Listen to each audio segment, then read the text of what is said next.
मैं आपको जनरल साहब अफगानिस्तान के बाद ईरान का एक सवाल करना चाहता हूं, लेकिन इससे पहले मैं आपसे पाकिस्तान के मुताल्लिक एक सवाल पूछना चाहता हूं। अप्रैल 2022 में बनने वाली जो पीडीएम की हुकूमत के जो 16 माह थे, उसमें वजीर खारजा बिलावल भुट्टो साहब थे। बिलावल भुट्टो साहब ने अफगानिस्तान का कोई दौरा नहीं किया। मौजूदा हुकूमत बनने के 1 साल बाद वजीर खारजा इसहाक डार साहब अब काबिल जा रहे हैं। अगर आप कैलकुलेशन करें तो 16 और 12 यानी 28 माह, 2.5 साल हो गए हैं किसी वजीर खारजा ने काबिल का दौरा पाकिस्तान के किसी शख्स ने नहीं किया। अब जो दौरा हो रहा है, इस दौरे के मुताल्लिक आपके पास कोई इंफॉर्मेशन है कि क्या अफगान हुकूमत जो है वो दहशत गर्दों को कंट्रोल करने के लिए राजी हो जाएगी? जनरल साहब बिल्कुल राजी हो जाएगी।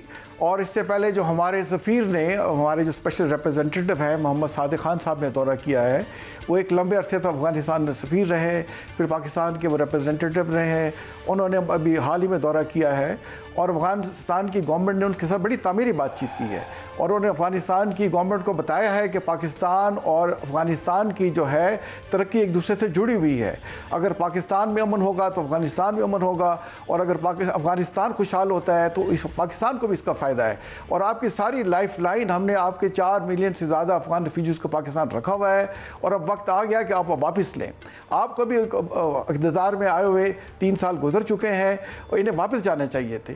तो एक मेरी इत्तला के मुताबिक अफगानिस्तान की गवर्नमेंट ने इस पर बड़ा अच्छा रिस्पांस दिया है और इसी अच्छे रिस्पांस की वजह से अब हमारे जो वज़ीर खारजा हैं वो अफगानिस्तान का दौरा करेंगे। चले देर आए दुरुस्त आए, और ये बड़ा इंपॉर्टेंट होता है कि बायलैटरल या मल्टीलैटरल रिलेशंस में टॉप डाउन अप्रोच होती है। तो लीडरों का काम यही होता है कि वो अपने जो उनके जो काउंटर पार्ट्स होते हैं उनसे बातचीत करें और एक कॉन्फिडेंस बिल्डिंग करें। तो इंशाल्लाह ये दौरा जो इसहाक डार साहब कर रहे हैं, इसके बड़े अच्छे नेताज सामने आएंगे इंशाल्लाह। जनरल साहब, सऊदी वजीर दिफा शहजादा खालिद बिन सलमान ने तेहरान में सुप्रीम लीडर जो हैं आयतुल्लाह खामनाई से मुलाकात में सऊदी जो फरमारवा MBS उनका पैगाम पहुंचा दिया है। मैं आपसे किबला ये जानना चाहता हूं कि एटमी प्रोग्राम पर अमेरिका ईरान मुज़ाकरात जो हैं उस हवाले से और मुशतरक वस्ता के हवाले से कोई आपको ब्रेक थ्रू का इम्कान नजर आ रहा है? जनरल साहब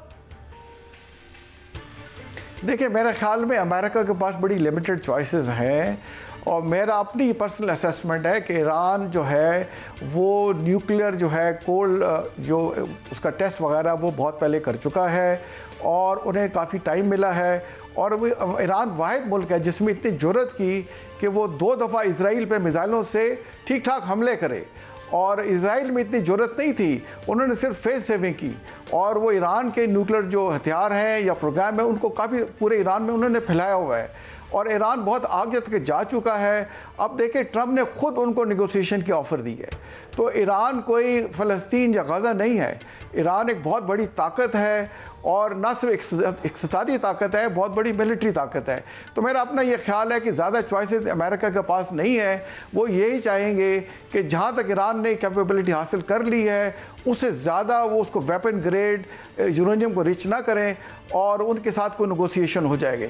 और ये ईरान के इंटरेस्ट में भी जाता है कि वो कोशिश करें कि जो 2015 में एग्रीमेंट हुआ था उस तरह का एग्रीमेंट प्रेसिडेंट जो है प्रेसिडेंट ट्रंप के साथ और US एडमिनिस्ट्रेशन के साथ करें, ताकि उनसे तेल की एक्सपोर्ट की पाबंदियाँ हटें और उनके जो फ्रोजन एसेट्स हैं वो उन्हें वापस मिलें, ताकि वहाँ के अवाम भी जो है उन पर भी खुशहाली का दौर आए। और ईरान के साथ अगर अमेरिका का माहिदा हो जाता है तो ये एक मिडल ईस्ट के लिए भी एक अच्छा ओमन होगा। जनरल साहब, अगर आप गौर करें तो हमास ने इसराइल की जो अबूरी जंगबंदी की तजवीज़ पेशकश थी उसको तो मुस्तरद कर दिया है। मैं आपसे ये जानना चाहता हूँ कि अब जो सूरत हाल है जंगबंदी के बावजूद, आज 24 घंटे की अगर आप बात करें तो 32 के करीब मेरे पैलेस्टाइन के अफराद, मेरे बहादुर शहीद अभी भी हुए हैं। ये जंगबंदी कैसी जंगबंदी है और जामिया जंगबंदी का कोई इम्कान आपको नज़र आ रहा है? देखें, इसमें जहाँ तक इजराइल है वो वाहिद दुनिया की रियासत है कि जिस पे कोई भी इंटरनेशनल सैंक्शन जो है वो अमेरिका की वजह से नहीं लगाई जा सकी। और वो एक बिल्कुल जो है जैसे कि होता हुआ है कि बगैर किसी ह्यूमन कंसिडरेशन के उसने लाखों और हज़ारों जो है फ़लस्तीनियों को शहीद किया है। अब गज़ा की आप देखें टोटल पट्टी जो है वो 41 किलोमीटर लंबी है और 6 से 12 किलोमीटर चौड़ी है। अब इस्लामाबाद और पिंडी का फासला आप लें तो 15 किलोमीटर है, यानी कि इस्लामाबाद और पिंडी का आपस में जो दो जोड़वा शहर है उससे भी कम उनकी जो है चौड़ाई है। और 16 महीने हो गए हैं अभी तक वो गज़ा पे मुकम्मल कब्जा नहीं कर सके। तो इस जंग ने एक तो ये शो किया कि इजराइल के अंदर बहुत सारी कमज़ोरियां हैं और उनकी टोटल जो है वो 2.25 लाख के करीब फौज है जो ओवर स्ट्रेच हो चुकी है। अब जनरल साहब, मेरे प्रोग्राम का वक्त खत्म होने जा रहा है। मैं आपसे 2 शार्प सवाल करना चाह रहा हूं और रैपिड जवाब दीजिएगा। आपका तजर्बा काफी है, आप समझदार हैं, फौज को समझते हैं। अपने तजर्बे की रोशनी में बताएं कि क्या ईरान के पास 6 या 8 एटम बम हो सकते हैं? देखिए, ईरान ने जो है वो एटमी, मेरे अपने ख्याल में वो, क्योंकि उसने अभी तक ओवर टेस्ट नहीं किया, बट मेरे ख्याल में जब चाहे वो ये कर सकते हैं। जनरल साहब, अमेरिका चाइना की जंग में बर्बादी का वक्त भारत का आ गया है, शार्प जवाब। नहीं, देखें, चाइना एक राइजिंग पावर है और उसने जो जितने भी देखें इन्होंने, अमेरिका ने उन पे जो है पहले 100% टैरिफ लगाया, फिर 124% लगाया, फिर उसको बढ़ाते चले जा रहे हैं। और एक सिंपल आईफोन की मिसाल लें, और जैसे उन्हें पता चला कि इस टैरिफ से आईफोन की कीमत $1000 से $2500 हो गई है, तो उन्होंने 24 घंटे से कम अरसे में आईफोन को मुस्तस्ना कर दिया टैरिफ से। तो मेरा ख्याल है better sense Aahista Aahista Trump पर प्रिवेल करेगी। और जैसे ही उन्होंने चाइना का विजिट किया या चाइना ने अमेरिका का विजिट किया, तो इस टैरिफ की जंग में काफ़ी जो है रिकन्सिलिएशन हो जाएगी।